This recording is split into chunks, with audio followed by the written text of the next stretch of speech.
नमस्कार। ये मसूरी में केम्प्टी फॉल के पास हिमालयन एडवेंचर इंस्टीट्यूट है, जहाँ देश विदेश के लोग, इंडस्ट्री के सीईओज़ और तमाम लोग यहाँ ट्रेनिंग लेने आते हैं। इन्वायरमेंट फ्रेंडली लीडरशिप प्रोग्राम यहाँ आते हैं, और जब यहाँ पहुँचते हैं तो वो यहाँ के होके रह जाते हैं। आपकी मुलाकात करवाते हैं जाने माने माउंटेनर, और जो आईटीबीपी में डीआईजी रह चुके हैं और इस संस्थान के फाउंडर हैं, उनसे मुलाकात करवाते हैं। और ये युवाओं के लिए प्रेरणा भी हैं, जिन्होंने कितनी कठिनाइयों में पैदल चलकर स्कूलिंग करी है और आज शानदार मुकाम पे पहुँचे हैं। और यहाँ से निकले सैकड़ों बच्चों ने अपना एडवेंचर का कारोबार शुरू किया है। ये है एसपी चमोली साहब। चमोली साहब नमस्कार। नमस्कार। बहुत बहुत बधाई आपको इस शानदार काम के लिए। आपने इंस्टीट्यूट बनाया और यहाँ इतने लोग, इसके पीछे आपका मोटो क्या था इस इंस्टीट्यूट को बनाने के? क्योंकि आप आईटीबीपी के वरिष्ठ अधिकारी थे, डीआईजी थे, हैं, और उसके बाद आपने नौकरी छोड़ छाड़ के, क्या था आपका इसके पीछे? बहुत बहुत धन्यवाद इस प्रश्न को पूछने के लिए। मैंने 1981 में जब पूरा हिमालय ट्रैवर्स किया था जी, तो हम पैदल चलते थे। मेरे साथ जो है सर एडमंड हिलरी के लड़के पीटर हिलरी, ग्रैम डिंगल, डग विल्सन, ये लोग थे, जो कि आउटडोर परस्यूट सेंटर ऑकलैंड में सर एडमंड हिलरी साहब ने बनाया था। और उसमें वो काम करते थे, एडवेंचर ट्रेनिंग देते थे। तो मैंने उनसे पूछा, आप कहाँ क्या कराते हैं? 1981 की बात है। तो कहते हैं हम वहाँ पे आउटडोर एजुकेशन देते हैं, जिससे कि लोग प्रैक्टिकल ट्रेनिंग सीखते हैं कि जीवन में कैसे जिया जाए, कैसे सर्वाइवल खा जाए, कैसे प्रैक्टिकल काम किया जाए और कैसे आत्मनिर्भर बना जाए।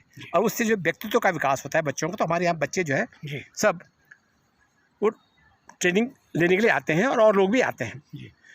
उसमें मैंने पूछा कि क्या क्या कराते हैं। उन्होंने कहा हम उसमें रॉक क्लाइंबिंग कराते हैं, रैपलिंग कराते हैं, रिवर क्रॉसिंग कराते हैं, कॉन्फिडेंस कोर्सेज कराते हैं, और लैंड बेस्ड जो छोटे मोटे एडवेंचर हैं उनको इनपुट हम देते हैं, इनिशिएट करते हैं, ताकि उनके व्यक्तित्व का विकास हो। तो मेरे मस्तिष्क में उस समय ये चीज़ आ गई थी कि हमारे भारत में उस समय शिक्षा के क्षेत्र में केवल किताब की पढ़ाई होती थी, पर बाह्य शिक्षा कुछ भी नहीं थी। तो मेरे मन में यह है कि हम भारत में ऐसी शिक्षा क्यों ना दें, ताकि हमारे स्कूल के जो बच्चे हैं वो ज़्यादा प्रयोगात्मक बने, थ्योरेटिकल ना बने, और वो जो है नए नए क्षेत्र में आगे हैं, उनके लीडरशिप डेवलपमेंट हो, टीम बिल्डिंग बने। तो मेरे माइंड में ये चीज़ आती रही। और फिर उसके बाद मैं यहाँ पोस्टिंग हुई मेरी मसूरी में एज असिस्टेंट कमांडेंट। और हमने यहाँ इस जगह पे हमने एक्सरसाइज कर रहे थे हम रात की। तो मैंने देखा यहाँ पर जो है रॉक क्लाइंबिंग का इलाका भी यहाँ पे अवेलेबल है, रिवर यहाँ पे क्रॉसिंग के लिए अवेलेबल है, और यहाँ पर जंगल क्राफ्ट के लिए यहाँ पे जगह अवेलेबल है। तो क्योंकि जितने भी हमारे पर्वतारोहण संस्थान हैं, एनआईएम उत्तरकाशी हो गया या HMI दार्जिलिंग हो गया, सब जगह दूर जाना पड़ता था रॉक क्लाइंबिंग के लिए और प्रैक्टिकल ट्रेनिंग के लिए। तो मैंने सोचा ये स्थान बहुत ही उपयुक्त है, जहाँ पे हम सारे प्रयोगात्मक शिक्षा जो है यहाँ दे सकते हैं, एक ही जगह पे एक देखते हैं, और ये आइडियल प्लेस है ऐसी शिक्षण देने के लिए। तब मैंने जो है सोच करके 1994 में वॉलंटियर रिटायरमेंट लिया, और तब इस संस्था को स्थापित किया। ये तो बिल्कुल एक रिज की तरह था, एक खाली, पर यहाँ सुविधाएं नज़दीक ट्रेनिंग की सारी थी, तो इसमें फिर काम करना शुरू किया। आज हमने देखा कि यहाँ ONGC के ऑफिसर्स आए हैं। किस किस तरह के लोग यहाँ एडवेंचर की ट्रेनिंग लेने आते हैं आपके पास? देखिए, हमारे पास तो लोगों के लिए 10 साल से लेकर के 80 साल तक के सब लोग हमारे लिए यंग हैं। 10 साल का बच्चा भी यहाँ ट्रेनिंग ले सकता है, और 80 साल का बूढ़ा भी यहाँ पे ट्रेनिंग ले सकता है, क्योंकि ये आउटडोर ट्रेनिंग है। 80 साल के बूढ़े का मतलब क्या है आपका? आप तो 82 के हैं, तो आप क्या बूढ़ा मानते हैं अपने आप को? मैं तो बूढ़ा नहीं समझता अपने को। फिर तो बूढ़ा मतलब बूढ़ा का आप उसको बढ़ाते रहिए। बूढ़ा तो एक मानसिकता का है। अगर आप काम करते रहे और फिजिकल रूप से अगर काम करेंगे तो आपका हमेशा जो है आप तंदुरुस्त रहेंगे, और ये हमेशा आदमी को सीखना चाहिए। और उसका मेन, इसीलिए हमारा योगा का जो क्षेत्र है वो बहुत आवश्यक है। योगा के अंदर जो आदमी हमेशा वो सांस की प्रक्रिया, उसके स्वास्थ्य की प्रक्रिया सब स्वस्थ रहती है। तो इसलिए यहाँ पर ट्रेनिंग अलग अलग प्रकार से हम देते हैं, उसके अनुसार जो कर सकता है, ताकि वो बाहर प्रकृति के नज़दीक रह करके सीख सके कि प्रकृति के अंदर कैसे शुद्ध हवा में, शुद्ध पानी से और स्वस्थ रह करके कैसे सीख सकता है। तो हम उनके लिए जो है यहाँ पर रॉक क्लाइंबिंग करवाते हैं, रिवर क्रॉसिंग करते हैं, जो ट्रैकिंग पे ले जाते हैं, जंगल में जाते हैं, दिखाते हैं। तो यहाँ फैमिलीज भी आती है? यहाँ परिवार भी आते हैं, लोग भी आते हैं। हम परिवार का भी हम प्रोग्राम चलाते हैं, जिसमें दादा से लेकर के बच्चा जो है, जब तीनों जब खेलते हैं तब पता लगता है कि क्या हमारी, मतलब 3 पीढ़ियों को आप एक साथ डिवाइड भी करते हो? डिवाइड करते हैं, और तो वो सीखते हैं कि हम क्या करते हैं। तो बड़ा आनंद आता है सबको। तो एक एक मतलब रोमांचकारी है एडवेंचर प्रोग्राम। इस समय पहाड़ में होम स्टे का बड़ा वो चल रहा है, क्या आप इसके लिए कोई ट्रेनिंग प्रोग्राम चलाएंगे भविष्य में, या चला रहे हैं, किस तरह का? ये तो बहुत बहुत बधाई सरकार ने कम से कम ये जो प्रोग्राम चलाया उसका होम स्टे वाला, ये पहाड़ के लिए एक बहुत अच्छा साबित होगा और हर गांव यहाँ का टूरिस्ट डेस्टिनेशन बनेगा। क्योंकि हर गांव में हमारे यहाँ कई चीज़ें हैं, कल्चर अलग से है, ट्रेडिशंस अलग है, मेले खेले अलग से होते हैं। उसके अलावा एडवेंचर की भी वहाँ पर हर जगह जो है, कहीं पर आपके जंगल हैं, कहीं छानियाँ हैं, कहीं रॉक क्लाइंबिंग का हो सकता है, कहीं रिवर का हो सकता है, कहीं पानी का हो सकता है। तो हर गांव जो है यहाँ का भविष्य में ये जो है टूरिस्ट डेस्टिनेशन बनेगा। और ये मेरा माने कि होम स्टे वाली जो स्कीम चली है, ये हमारे उत्तराखंड के लिए बहुत ही लाभान्वित होगी और लोग उसका बड़ा फ़ायदा उठाएंगे। अभी लोगों को अभी समझ में नहीं आ रहा है और मैं चाहता हूँ उसके लिए जो है मानव संसाधनों का विकास करना आवश्यक है, जिसके लिए कि प्रशिक्षण होना जरूरी है, ट्रेनिंग की आवश्यकता है। उसके एक्सपोज जब होंगे लोग समझेंगे हमारे पास क्या है। अभी उनको पता नहीं लगता कि हमारे पास संसाधन क्या है। चमोली साहब, ये बताइए, आपने इतना शानदार कैरियर आपका रहा है, माउंटेनर रहे हैं, इतना शानदार इंस्टीट्यूट है, अब पता चला कि आपका नाती जो है अमेरिका के बहुत ही टॉप 5 जो यूनिवर्सिटी है उसमें भर्ती हो गया है। आप कैसे, आपने जीवन में बहुत सुविधाएं आपके पास रही है, या किस तरह का आपने जीवन में आप कैसे आगे बढ़े हैं, हम ज़रा जानना चाहते हैं। रावत साहब, ये तो आपने बहुत ही वैसे प्रश्न किया है। मेरा जीवन तो बहुत ही गरीब परिवार से सुदूर गांव उपराड़ी से पैदा हुआ हूँ मैं 1942 में। 42 में, नहीं। और जब मैं पढ़ता था तो हमारा परिवार बहुत गरीब था। हमारे यहाँ से बड़कोट स्कूल के लिए जाना पड़ता था 2-3 किलोमीटर, तो हम पैदल जाते थे आते थे। फिर वहाँ से राजगढ़ी जगह थी जहाँ पर कि हमको पैदल जाकर जाना, कुछ हफ्ते के लिए खाना खुद बनाते थे, खाना खाना थे। पर हमारे घर में पैसा नहीं था। अब समस्या ये हुई कि कैसे जो है स्कूल के लिए उत्तरकाशी जाया जाए, जहाँ की पैदल जाना होता है और वहाँ रहना भी पड़ता है। फिर भी ये हुआ कि मैंने रिक्वेस्ट की अपने माँ जी पिताजी से। मेरी माँ जी यदि भी पढ़ी वैसी नहीं थी, स्कूल में नहीं पढ़ी, पर खुद पढ़ती थी वो, और अपनी पढ़ाई लिखाई करके वो भी गीता पढ़ती थी, बड़ा अच्छा करती, तो उसके प्रेरणा थी, स्रोत थी। तो मैंने उनसे कहा मुझे हाई स्कूल करना ही है। तो मेरे पिताजी राशन लेकर के वहाँ उत्तरकाशी पहुँचते थे, फिर हम बड़ी मुश्किल से वहाँ पे ट्रेन लगे पैदल जाते थे। वो समझ वाले वहाँ 60-70 किलोमीटर पैदल जाते थे, आते थे, और वहाँ पे कोई वो नहीं होता था। तो जब मैं उत्तरकाशी पहुँचा तो फिर मैंने वहाँ से सोचा कि भाई कैसे, मैं पैसा कहाँ से आएगा, घर वाले पैसे तो है नहीं, राशन तो दे सकते हैं पर पैसा नहीं है। तो मैं वहाँ पर कोशिश की मैंने, तो वहाँ पर मुझे मेरे टीचर थे एक सकलानी जी, उनका बच्चे, मेरी मैथ्स बड़ी अच्छी थी, मैं 9th में था, तो उन्होंने कहा बेटा तुम मेरे बच्चों को पढ़ाओगे? मैंने कहा हाँ जी। मैथ्स से पढ़ाने लग गया। फिर 1-2 बच्चे और आने लगे, तो छोटे छोटे 5-6-7 रुपये मुझे ट्यूशन का उस समय मिलता था। तो थोड़ा थोड़ा ट्यूशन भी मिलने लग गया और घर से भी पैसा थोड़ा बहुत हो जाता। तो मैंने इस प्रकार से मैंने हाई स्कूल कर लिया था। और जब हाई स्कूल करने के बाद जो है गर्मियों की छुट्टियाँ होती थी, तो हमारे पास गायें थी, तो मैं गायें चुगाने के लिए बंद में चला जाता 2 महीने। तो मेरे साथ के लोग जो हैं जिन्होंने हाई स्कूल कर लिया, 1-2 बच्चे जो हैं वो निकल गए थे, वो वहाँ रुड़की चले गए इंजीनियरिंग करने के लिए, एक आध और निकल गया। तो मुझे जब सुना तो मेरे को बड़ी दुख हुआ कि भाई मेरे साथ के तो आगे बढ़ जाएंगे, मैं पढ़ने में बहुत अच्छा था, पर मैं तो यहाँ क्या, मैं पत्थर के ऊपर रोता था, हे ईश्वर, क्या मैं ऐसे पत्थर गाय चुराते हुए था। तो मैं घर आया और मैंने माँ जी से कहा कि माँ जी मुझे तो उत्तरकाशी जाना, मुझे आगे इंटरमीडिएट के लिए टेहरी जाना है। तो उनका बेटा पैसा तो है नहीं, तुम जाओगे कैसे? मैंने कहा नहीं मुझे तो जाना है। कि नहीं तुम नहीं जा सकते, कैसे जा सकते? मैंने कहा मुझे कल निकलना है। तो सुबह हुए, फिर मैंने कहा मैं तो चल रहा हूँ। तब उन्होंने कहा बेटे ये ले 10 रुपये मेरे पास है, तुम 10 रुपये संभाल। फिर पिताजी को कहा, मैंने कहा जी आप भी दो, कुछ ना कुछ तो दो। तो 10 रुपये पिताजी ने दिए, 20 रुपये हो गए। फिर नाना जी मेरे वैसी गाँव के थे, तो वो खेत में गए, तो मैं उनके पास गया। मैंने कहा नाना जी मुझे जाना है, आप मतलब टेहरी जाना है। तो 10 रुपये उनसे मिले, तो 30 रुपये लेकर के मैं उत्तरकाशी गया। जब उत्तरकाशी गया तो मेरे पास जूते नहीं होते थे उसमें, और कपड़े भी गंदे थे, पहले के साफ़ सुफ नहीं होते। तो मैंने 30 रुपये में 7 रुपये के कपड़े लिए, कमीज़ और पैजामा उसे पाने, और टीसी ले लिया। और तब मेरे पास एक छोटा बॉक्स था, उसको उठा करके वहाँ से 18 मील धरासू के लिए चला। तो मैंने खाना नहीं खाया कि पैसे कैसे हो जाएंगे, पैसे तो खर्च हो जाएंगे। तो मैंने सुबह चला और फिर खाना नहीं खाया। उसके बाद में वहाँ से चला गया टेहरी, 2.5 रुपये उसका किराया दिया, बस का किराया पड़ता था धरासू टेहरी का। और सकलानी जी के पास गया जिनका बच्चा मैं पढ़ाता था। तो सकलानी जी बहुत खुश, अरे बेटे तुम बहुत अच्छा किया, तूने हमारे पास आ गए, अच्छा किया, तो तुम तो बहुत अच्छे हो, तुम कुछ। मैंने कहा जी कैसे रहो? तो मैंने पहले दिन तो कोशिश ये की थी कि मैं सुंदरलाल जी बहुना उस समय जो है ठक्कर बापा छात्रावास चलाते थे, मैंने सोचा मैं उनके ठक्कर बापा छात्रावास में रहूँगा और वो शायद मेरी कुछ मदद करेंगे। पर उन्होंने कहा जी उनके यहाँ तो 45 रुपये देने पड़ेंगे खाने के रहने के। तो मैं वहाँ से नहीं कहा पाया। फिर सकलानी जी के पास मैंने कहा साहब, तो उन्होंने कहा अच्छा बेटे कोई बात नहीं, देखते हैं। तो उन्होंने क्या किया कि उन्होंने एक कमरा अपना सामान रखा था उसको खाली करवाया, बाकी उनके लड़के रहे थे वहाँ पे मुझे रखा और शाम को मुझे ले गए वहाँ शहरी बाज़ार में। तो वहाँ पर एक थे, मैं नाम बोल रहा हूँ, ये वो बुजुर्ग बात है, उनका होटल था कि इनका जो ये हमारे ये अच्छे हैं, आप इनको जो खाना खिलाइएगा और इनको, तो उस समय 30 रुपये लेते थे खाना के। तो उनका नहीं, एक गरीब बच्चा है, इसको जो कम करो आप। तो उन्होंने जो 15 रुपये महीने में मुझे खाने के लिए तैयार किया और साथ में ये बोला कि तुम्हारे बच्चे हैं पढ़ने वाले? उन्होंने कहा हाँ जी पढ़ने वाले हैं। तो कि ये ट्यूशन भी करता है बच्चा?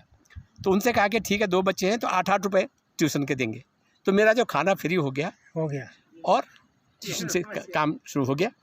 फिर मैं शाम को वहाँ पर जो है वो कुछ दिन के बाद अखबार बांटने के लिए थे, ये जो वो थे क्या कहते हैं, जो हमारे वो भी रहे हैं MP में, भूल रहा हूँ नाम, MP रहे हैं पुराने, पेनुली जी, उनका उनके भाई का वहाँ पे किताब घर था, वो बुक सेलर की दुकान थी।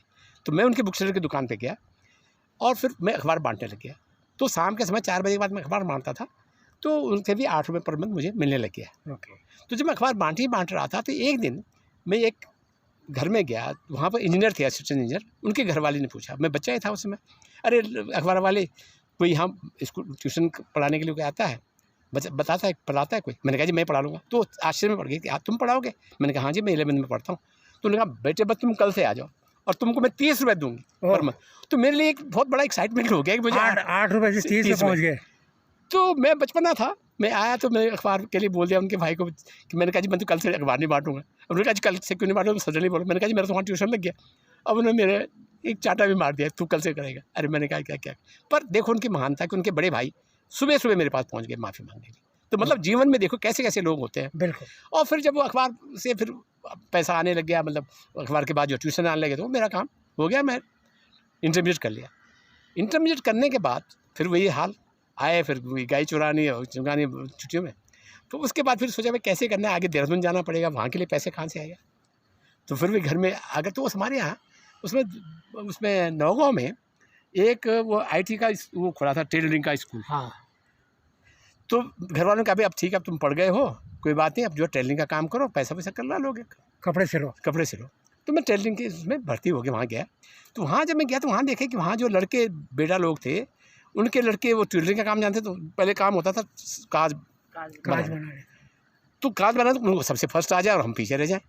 तो बड़े इनका लगा यार हम तो इतना पढ़ने के बाद कुछ भी नहीं, हम इनसे भी हम पीछे हो जाएंगे। तो नाकार नहीं, मुझे इसे यहाँ से भागना ही पड़ेगा किस तरीके से। पर उसमें फ़ायदा ये था कि उन्होंने कहा था उस समय जो है वो स्कॉलरशिप मिलेगा। टेलरिंग के बाद स्कॉलरशिप गवर्नमेंट का था प्रोत्साहन के लिए। तो मैंने कहा स्कॉलरशिप से मेरे काम नहीं चलेगा। मैं घर आया, फिर अगेन वही बात, मैंने कहा जी मैंने तो जाना है यार किताबें लाने। तो अच्छा उन्होंने कहा तो ठीक है। फिर मैं घर आया, फिर वहाँ से भी जब मेरे पैसा नहीं, तो मेरे मौसा जी थे इंद्रमणि बोठुनी डोभाल जी, जो इनके उनका बगीचा था, उनके सेव बिके थे। तो मैं उनके मौसा जी के पास गया, तो उनसे 100 रुपये लिए। मैंने कहा आप मुझे पैसे दीजिए, मुझे जाना है देहरादून में। तो देहरादून आ करके मैं वहाँ से पैसा लिया, टेहरी आया, टेहरी से TC लिया, फिर देहरादून आया। तो रात को रहूँ कहाँ, जानता तो किसी को था नहीं। तो एक बिजनौर जी थे, वो उधर के हमारे भंडार सिंह के, सुना था कि हमारे रिश्तेदार हैं। तो मैं सुना कि वो यहाँ पढ़ते हैं, तो पता वता करके उनके कमरे में गया कि ये ऐसा, मैं वहाँ का हूँ। तो उनके साथ रहा। तो उन्होंने कहा कोई बात नहीं, मैं आ रहा हूँ। उनके बात रहने के बाद फिर मेरे पास करीब आई थिंक 73 रुपीज़ ऐसा कोई बचा हुआ था और 65 रुपये पड़ते थे एडमिशन के। ओके। तो 3 दिन तक मैं एडमिशन के लिए गया और देखूँ कि 65 रुपये आ जाए तो मैं खाऊँगा क्या। तीसरे दिन मैंने कहा जो भी होगा 65 दे ही देते हैं, क्योंकि जब तक एडमिशन नहीं होगा तब तक फ्री शिप नहीं होगी। ऐसा कोई सिस्टम नहीं था। तो पैसा एडमिशन लिया, फिर मैंने पॉलिटिकल साइंस लिए। तो 2-3 दिन के बाद देखा डॉक्टर RN मिश्रा जो कि पॉलिटिकल साइंस पढ़ाते थे, बुजुर्ग आदमी थे। मैंने कहा ये बुजुर्ग आदमी जरूर मेरी कुछ मदद करेंगे, देखता हूँ। तो जब इस कॉलेज में जैसे पढ़ रहे थे, उसके बाद धीरे धीरे जैसे अपने घर के, मैं उनके पीछे मेरे बिना उसके जूते भी नहीं पता था। अच्छा। तो उनके घर तक पीछे गया कि कहाँ रहते हैं। तो उन्हें अरे तुम कौन, मैंने कहा अरे क्या करो, पीछे बाहर अंदर आ जाओ। फिर तो उनको मैंने अपनी कहानी सुनाई। मैंने कहा मेरे पास पैसा नहीं है और मुझे आगे पढ़ना है, आपने नहीं बता। उन्होंने कहा बेटे कोई बात नहीं, आओ। तो फिर उन्होंने अपना एक स्टोर रूम खाली करवाया, उसमें मुझे रखा और मैंने उनसे कहा कि साहब मेरी पहले तो फीस माफ़ करें। उन्होंने कहा बेटा तभी माफ़ होगी जब पहले तुम एडमिशन का तुम्हारा जो है। बस फिर एडमिशन हो गया, फिर फीस माफ़ हुई, फिर वहाँ तो ट्यूशन फिर ढूंढा, तो ट्यूशन मिल गए, ट्यूशन करता रहा। बस उसके बाद 18 साल का हो गया, मैंने वहाँ पर भी फिर जो आर्मी में वहाँ सिविलियन स्कूल मास्टर की पोस्ट थी उसमें निकल गया था, शॉर्ट आवर की पोस्ट में। उसके बाद जैसे कमीशन का निकला, इमरजेंसी कमीशन का 19 उसमें 63 में मैं इमरजेंसी कमीशन में सीधे ही निकल गया, फिर आर्मी में आ गया। ऐसा क्या था आपके इसमें कि इतनी कठिन परिस्थितियाँ, पैसा नहीं है, मांग के ले रहे हैं, गाय चुगा रहे हैं, ऐसा क्या एग्रेशन था? उसको आप क्या मानते हो? आपके अंदर कौन सी झील थी वो जिसने आपको कहा कि नहीं आगे बढ़ना? क्या था एक बच्चे के मन में, क्या था जिसके पास कोई आदर्श नहीं होता आगे घर में? क्या था ऐसा, क्या मानते हो? देखिए, इसके लिए मेरे 2 चीज़ें थी। एक तो मेरी माँ जी जो थी वो बहुत प्रोत्साहित थी। वो कभी स्कूल में नहीं पढ़ी, लेकिन घर घर में रात को छिलकों में पढ़ करके इतना पढ़ने लगे कि वो गीता को भी पढ़ना करके करती थी। तो ये क्या था कि पढ़ सकता है इंसान, पढ़ सकता है। और दूसरी बात ये थी, एक हमारे टीचर थे राम प्रसाद जी, जो जूनियर हाई स्कूल में मसूर वहाँ राजगढ़ में पढ़े। तो उन्होंने मुझे एक कहानी सुनाई कि गरीब लोग भी पढ़ सकते हैं। हमारा यहाँ का एक बच्चा है जो कि ट्यूशन करके पढ़ाता है और तब पढ़ता। तो वो मेरे माइंड में बैठ गया था कि नहीं, ट्यूशन करके भी पढ़ाया जा सकता है। तो मेरे अंदर एक जिज्ञासा कि भाई मैं भी पढ़ सकता हूँ, अगर वहाँ पैसा भी नहीं है पर पैसा करके। तो वो एक बहुत बड़ी प्रेरणा रही और उसने मुझे फिर आगे बढ़ाया। क्या आपको, मुझे लगता है कि आप जैसे कई लोग होंगे पिछड़े हुए क्षेत्रों में जिनकी प्रतिभा वहीं ख़त्म हो जाती है, क्योंकि इतना संघर्ष नहीं कर सकता है। तो ऐसे भी होंगे कई प्रतिभाएं जो ख़त्म हो जाती है बिना संघर्ष के, मतलब वो कर नहीं पाते, इसलिए बेचारे रह जाते होंगे। देखिए, मेरा तो मानना ही है कि संघर्ष में ही आनंद है। वो मैंने प्रैक्टिकली देखा। जब मैंने पूरे हिमालय को पैदल किया है तो आज मैं और चीज़ों को भूल जाता हूँ, लेकिन हिमालय की यात्रा को नहीं भूलता हूँ।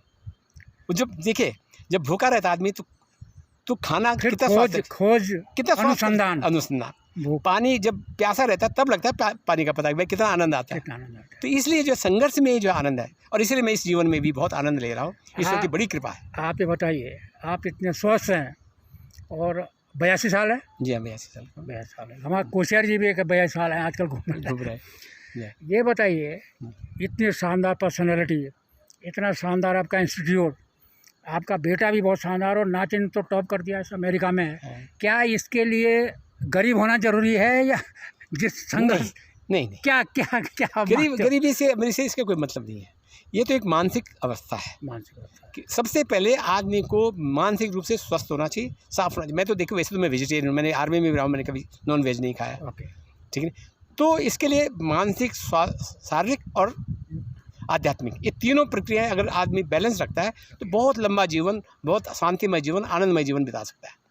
देखिए, आर्थिक दृष्टि से आदमी अपना सही कर सकता है, पर शारीरिक दृष्टि से भी जैसे हमारा योगा है, बहुत ही अच्छा सिस्टम है, बहुत पौराणिक सिस्टम है। अगर आप रेगुलर भी ज़्यादा भी नहीं करें, रेगुलरिटी आप रखें तो आपका स्वास्थ्य बहुत दीर्घायु आपको मिलेगी, ये मेरा मानना है और ईश्वर की बड़ी कृपा है। उसके अलावा आपको जो आध्यात्मिक दृष्टिकोण से भी कुछ ना कुछ भरोसा रखना चाहिए कि एक सुपर पावर है, वो तो है ही, उसको जिससे सारे संसार को कंट्रोल कर रही है, उसको अगर आप विश्वास रखेंगे तो आपको सब कुछ मिलेगा। आप उसको स्मरण करेंगे तो आपको देगा।